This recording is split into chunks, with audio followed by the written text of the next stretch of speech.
Chapter 2 shows how everything is being catered for the convenience of the court system.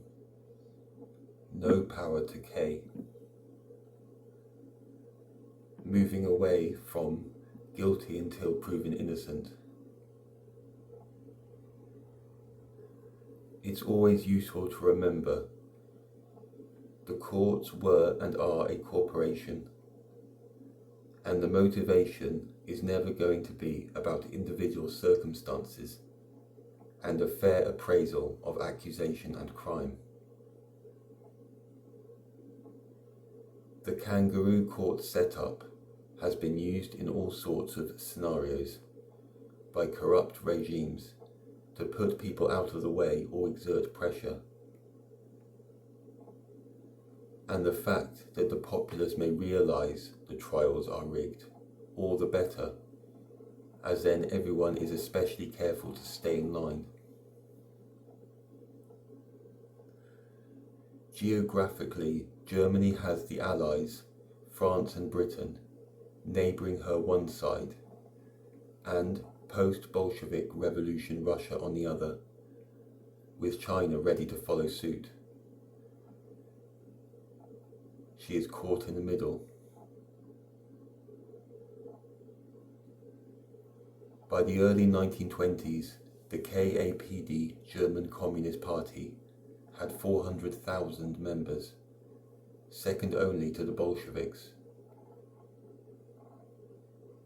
You could theoretically pinpoint this decade to the start of the whole 20th century narrative, East and West, socialist versus capitalist. The Western nations had turned what had been unified into Germany in 1866 into what they call the Weimar Republic, 18 autonomous countries, counties, drawn up on the drawing board at Versailles by Clemenceau, Lloyd George and Woodrow Wilson. Ostensibly a democracy, in fact there also existed the Reichsrat, no pun intended, another version of the British House of Lords, without whose say no new law could enter the Reichstag. Added to which, proportional representation did not work logistically, for no one interest will ever have enough votes to push an act through. Furthermore, the overall president still has considerable authority in his own right over foreign affairs, the army, and ability to bring in emergency powers, a term that keeps popping up through political history as an excuse for next level, unpopular and unvoted for measures. Ergo, the lockdowns in 2020, or Hitler's Enabling Act of 1933 that made him Führer.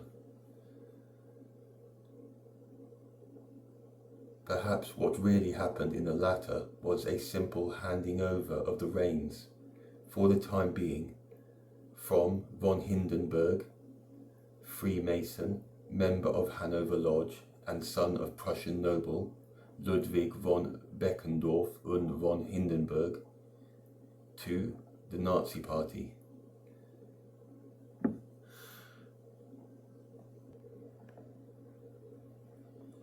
In these images, we see Hitler and Hindenburg in close familiarity.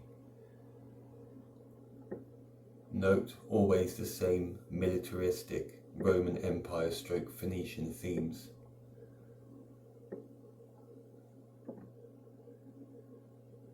This 19th century propaganda painting, aggrandizing the Prussian generals on their raised days in the marble courtroom. The flags, horses, metallurgy, decoration.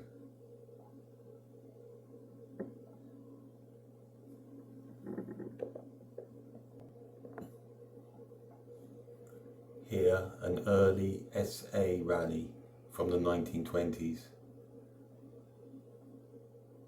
The Caesar returns. Different forms of human idolatry.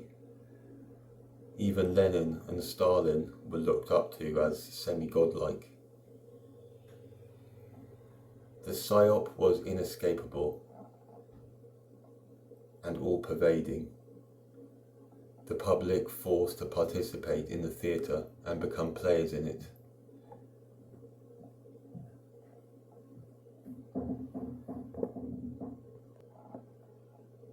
And the alternative presented, the red threat, the capitalist one, and Freemasonry.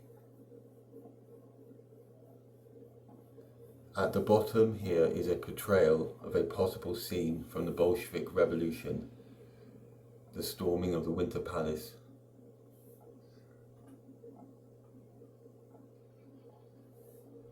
It seems chaotic times favour the extrovert, more uncompromising voice, the likes of Margaret Thatcher or Donald Trump,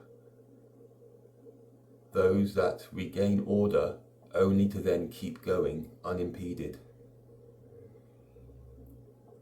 After all, up to then Hitler was given free rein, more or less, to organise rallies and get support. 2,000 joined together in the street in February 1920, with no reaction from the authorities. At that point he is just propaganda chief, mastering the role of connecting to the people in a way the old school couldn't anymore or never needed to. The Nazi leaders become well versed in the intricacies of what was happening in this melting pot, in terms of presence in the streets and the pushing of ideologies